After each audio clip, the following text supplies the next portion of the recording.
여당 대표가 지난주에 일본 대사와 만난 이유가 국민들에게 오염수를 선물하기 위한 작업이었냐, 이런 비판까지 나옵니다.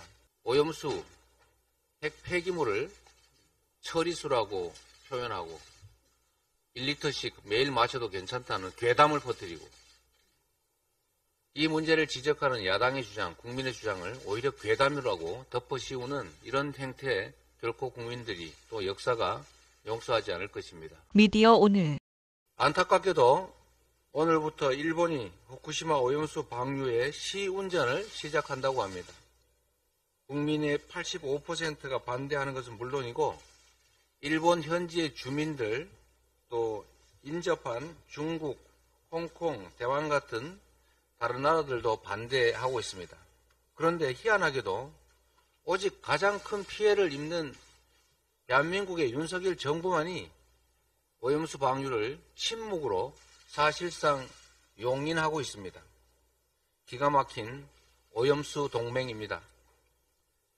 여당 대표가 지난주에 일본 대사와 만난 이유가 국민들에게 오염수를 선물하기 위한 작업이었냐, 이런 비판까지 나옵니다. 국민의 심판을 재촉하는 길이라는 점을 명심하시기 바랍니다. 깜깜이 시찰단이 입국한 지가 벌써 한 달이 다 돼갑니다. 당장 시운전까지 한다는데 시찰단의 결과마저 깜깜이입니다. 숨긴다고 숨겨질 일이 결코 아닙니다. 시찰 결과를 낱낱이 국민께 보고드리고 그 결과를 토대로 명확히 정부의 입장을 밝혀야 합니다. 시찰 과정과 결론이 납득 가능한지는 국민들께서 판단하실 것입니다. 오염수, 핵 폐기물을 처리수라고 표현하고 1리터씩 매일 마셔도 괜찮다는 괴담을 퍼뜨리고, 이 문제를 지적하는 야당의 주장, 국민의 주장을 오히려 괴담이라고 덮어씌우는 이런 행태에 결코 국민들이 또 역사가 용서하지 않을 것입니다. 명확하게 오염수 방류 반대 의견을 이 정부가 표명해야 하고 실질적인 대책을 강구해야 된다는 점을 다시 한번 말씀드립니다. OECD가 마이너스 성장을 예고한 독일, 일본, 한국 중에서 우리나라만 유독 재정 지출 계획이 매우 부실합니다. 깊은 경제학 지식이 없더라도 상식적으로 보면 불황기에, 경기 침체기에는 정부가 재정 지출을 늘려서 경제 활성화 조치를 해야 되는 것입니다. 독일은 신재생에너지 관련 공공투자 그리고 재정 지원 증가로 투자 증가를 견인한다는 계획입니다. 일본 정부도 에너지 가격 상승에 대응한 가계 지원금 지급과 방위비 지출 증가 등으로 투자 촉진을 유도한다는 구상입니다. 그런데 윤석열 정부는 마땅한 계획도 없이 2024년이면 경제가 회복될 것이다 라는 막연한 기대만 표출하고 있습니다.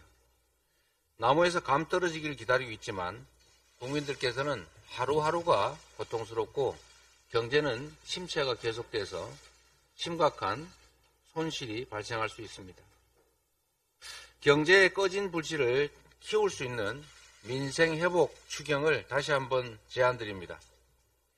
고금리 피해 회복을 지원하기 위한 약 12조 원, 고물가 에너지 요금 부담 경감을 위한 약 11조 원, 주거 안정을 위한 약 7조 원 등을 비롯해서 미래 성장과 경기 회복의 마중물 역할을 할 재생에너지, 디지털, SOC 인프라 투자, 전세 사기 피해자 지원까지 합쳐서 약 35조 원 정도의 추경 편성이 시급하다고 판단이 됩니다. 정부가 강조하는 재정 건전성 때문에라도 추경을 하는 것이 맞습니다. 내핍 생활을 해서 기초 체력을 손상시키는 것은 국가 경제에도 바람직하지 않은 결과를 만들어낼 것입니다. 우리나라의 부채 비율은 51.5%로서 선진국 평균인 117.9%의 절반에도 미치지 못합니다. 추락하는 경제, 민생의 고통을 생각하면 재정 투자를 늘려서 경제를 활성화시키는 게 반드시 필요합니다. 정부와 여당은 더 이상 서민 고통을 가중시키지 말고 실질적인 물가 안정과 내수 활성화의 시작이 될 추경에 화답해 주시기를 당부드립니다.